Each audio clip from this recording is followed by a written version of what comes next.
بسم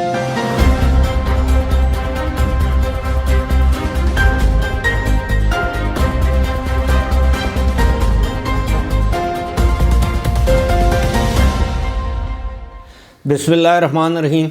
السلام علیکم۔ ابرار رشید آپ کی خدمت میں حاضر۔ آپ سے درخواست ہے کہ براہ مہربانی چینل کو سبسکرائب ضرور کیجئے اور بیل آئیکن لائک کا بٹن وہ بھی دبا دیجئے گا۔ آپ کا بہت بہت شکریہ۔ بڑی سنجیدہ بات ہے کہ ملک میں مارشل لا لگانے یا لگنے کا اشارہ دیا گیا ہے۔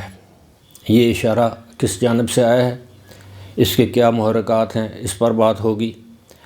اس کے علاوہ جناب جو انتخابات ہوئے ہیں 8 فروری کے، ان کو کالعدم قرار دینے کی ایک درخواست سپریم کورٹ آف پاکستان نے سماعت کے لیے منظور کر لی ہے۔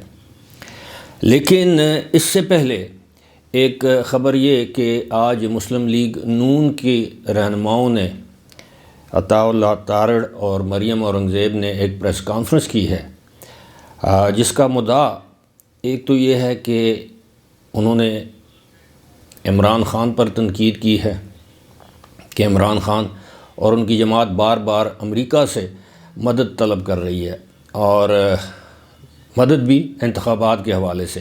ابھی حال ہی میں بنگلہ دیش میں انتخابات ہوئے ہیں، امریکہ نے مسترد کیے ہیں، حسینہ واجد نے کہا ہے بھاڑ میں جاؤ۔ اب یہ ملکی معاملات میں مداخلت کی دعوت خود دے رہے ہیں عمران خان یا تحریک انصاف، اور ماضی میں یہ کہتے تھے کہ یہ امریکہ کون ہوتا ہے ہمارے معاملات میں مداخلت کرنے والا، ہماری حکومت کے خلاف انہوں نے سازش کی ہے، اور اب ان کو، اور یہی وہ جماعت ہے، یہی عمران خان ہے جو یہ کہتے تھے کہ حقیقی آزادی لینی ہے، امریکہ سے آزادی لینی ہے، ہم نے غلامی نہیں کرنی، اور اب غلاموں کی طرح ہاتھ باندھ کے ان سے آپ کہہ رہے ہیں کہ جناب پاکستان پر دباؤ ڈالیں۔ امریکہ کس طرح دباؤ ڈال سکتا ہے؟ بیان ہی دے سکتا ہے کہ یہ ان کے بیان کافی نہیں ہے، تو اور کیا ہے، امریکہ پاکستان پر حملہ کرے یا خدا نخواستہ پاکستان پر اقتصادی پابندیاں عائد کر دے۔ خیر، ان کا بس چلے تو ان سے یہ بھی بعید نہیں ہے، یہ اس کے لیے بھی۔ اور آپ یقین کیجئے کہ پی ٹی آئی کے چند پروردہ نمک خوار یا جو بھی کریں وہ یوٹیوبرز بیٹھے ہوئے ہیں امریکہ میں، وہ اسی طرح کی باتیں کر رہے ہیں کہ جی امریکہ کو پاکستان کے خلاف جو ہے اقتصادی پابندیاں عائد کرنی چاہیے۔ یہ پاکستان دشمنی نہیں تو اور کیا ہے۔ دوسری بات انہوں نے یہ کی کہ حضور یہ جو فارم 45 ہیں، یہ پی ٹی آئی جن کا ہاتھ میں لے کر گھوم رہی ہے، کہ یہ سارے کے سارے جعلی ہیں، کہ ان پر نہ کسی کا دستخط ہے نہ کوئی مہر ہے۔ یہ تو ایک سیاسی معاملہ ہے، چلیں یہ سیاست میں یہ سب کچھ ہوتا ہے، لیکن انتخابات کو کالعدم قرار دلوانے کے لیے یا کالعدم قرار دینے کے لیے سپریم کورٹ میں ایک شہری، اچھا یہ بھی ایک دلچسپ بات ہے کہ ہمارے ملک میں عام طور پر جو کام کسی اور نے کرنا یا کروانا ہو وہ شہری کو آگے کر دیتے ہیں۔ عمران خان کے خلاف ایک کیس ہے وہ عدت والا، وہ تو پہلے کسی شہری نے دائر کیا تھا، اگر آپ کو یاد ہو، پتہ نہیں سعید نامی بندہ تھا، اس نے بعد میں واپس لیا اور پھر خاور مانی کا اس میں بن گئے اپنا مدعی۔ تو یہ ایک شہری ہے علی خان کے نام سے، اس نے سپریم کورٹ میں درخواست دائر کی ہے کہ جناب چونکہ 8 فروری کے انتخابات میں دھاندلی ہوئی ہے، لہٰذا سپریم کورٹ ان انتخابات کو کالعدم قرار دے۔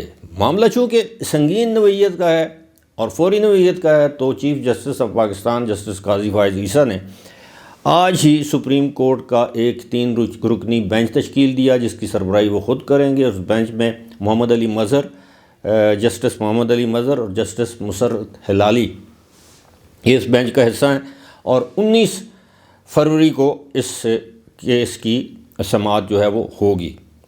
اور ظاہر ہے سپریم کورٹ جائزہ تو لے گی، اور لینا چاہیے بھی، کہ اگر دھاندلی ہوئی ہے تو اس کا تدارک ہونا چاہیے، اور اگر نہیں ہوئی تو سپریم کورٹ سے سرٹیفکیٹ مل جائے گا کہ نہیں یہ ایسا کچھ بھی نہیں ہوا، یہ جو سارے فارم 45 والے واویلا کر رہے ہیں یہ سب جعلی ہیں۔ تو پھر یہ تو آئندہ حکومت کے لیے سپریم کورٹ سے سٹیمپ لگ جائے گی کہ جناب ہاں ٹھیک ہے، یہ الیکشن ٹھیک ہوئے ہیں، نہیں ٹھیک ہوئے تو پھر دوبارہ کروا لیں، گھوڑا بھی حاضر، میدان بھی حاضر معاف کیجیے گا۔ لیکن میرے لیے اور آپ سب کے لیے سب سے سنگین معاملہ ہے وہ یہ ہے کہ ملک میں مارشل لا لگانے کا عندیہ دیا گیا ہے، اشارہ دیا گیا ہے یا دعوت دی گئی ہے، آپ اس کو جو بھی نام دیں، اور یہ جی ڈی اے یعنی گرینڈ ڈیموکریٹک الائنس کے جو سربراہ ہیں، پیر پگاڑا، میرا خیال ہے صدر الدین نام ہے، ان کی جانب سے جناب یہ بیان دیا گیا ہے کہ ملک میں مارشل لا یا ایمرجنسی نافذ ہو سکتی ہے، اور یہی نہیں، ساتھ یہ بھی کہہ دیا ہے کہ اس مارشل لا یا ایمرجنسی کو عدلیہ جو ہے وہ قانونی کور دے دے گی، لیگل کور پرووائڈ کرے گی۔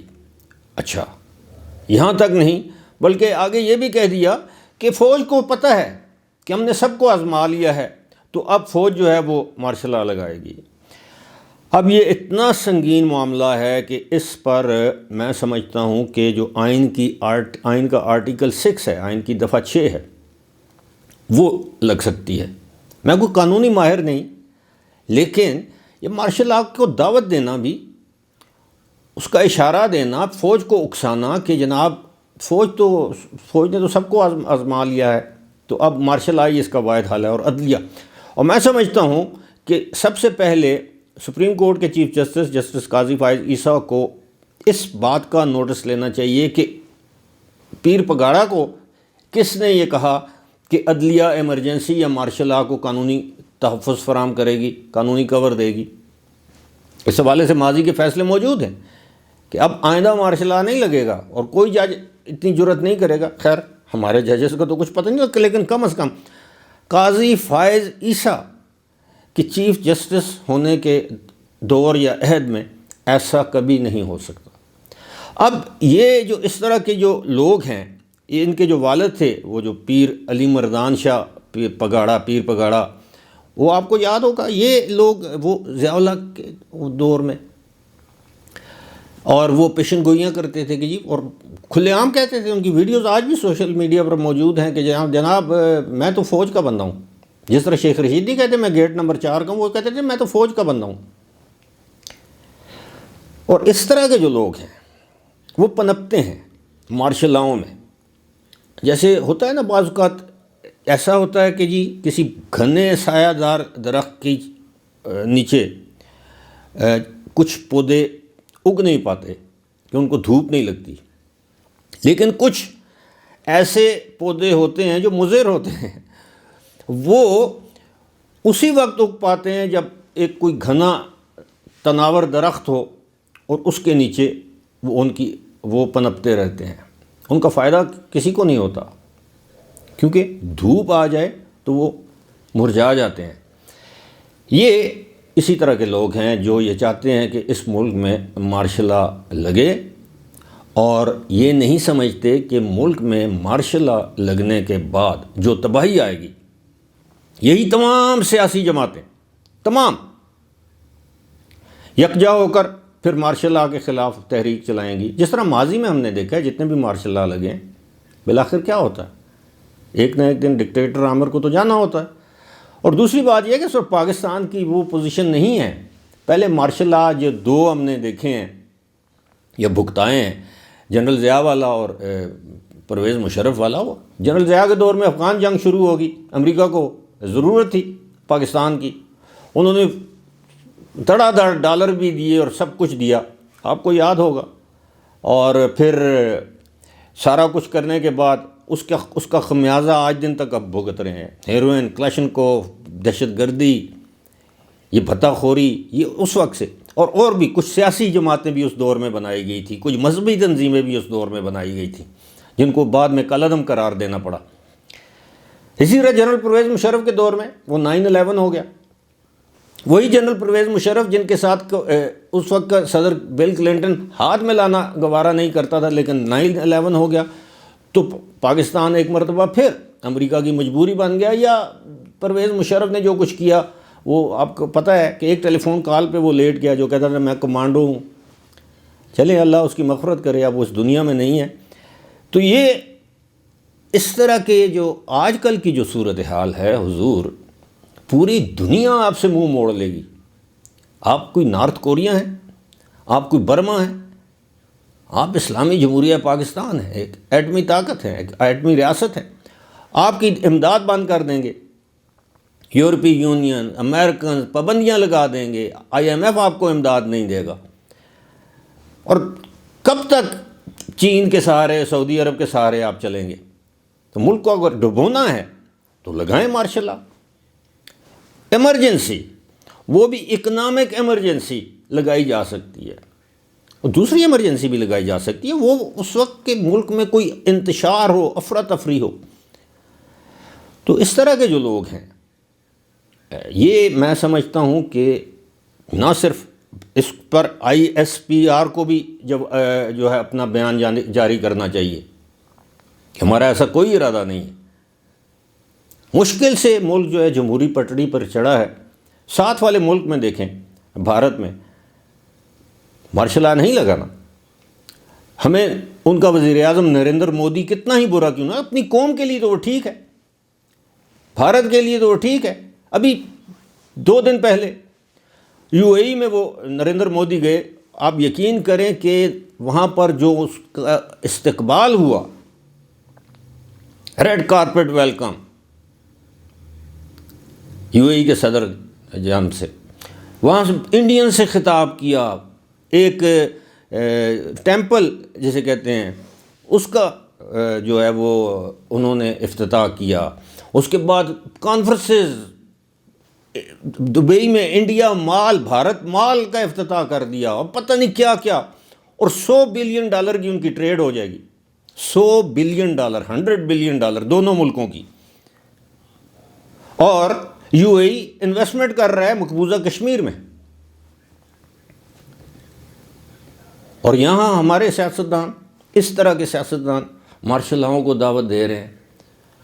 تو یہ ہم کس کی زبان بول رہے ہیں؟ دشمنوں کی؟ کیا پاکستان کے مسائل کا حل مارشل لا ہے؟ آج ہم جو کچھ بھگت رہے ہیں، یہ ان مارشل لاؤں کا نتیجہ ہے جو آج قوم بھگت رہی ہے. جنرل ضیاء کے جس طرح میں نے ذکر کیا ہے، پڑھیں، تاریخ پڑھیں. جن لوگوں نے دیکھا ہے انہیں پتہ ہے. پیسے کی اس وقت تو ریل پیل تھی، اس کے بعد جو کچھ ہوا.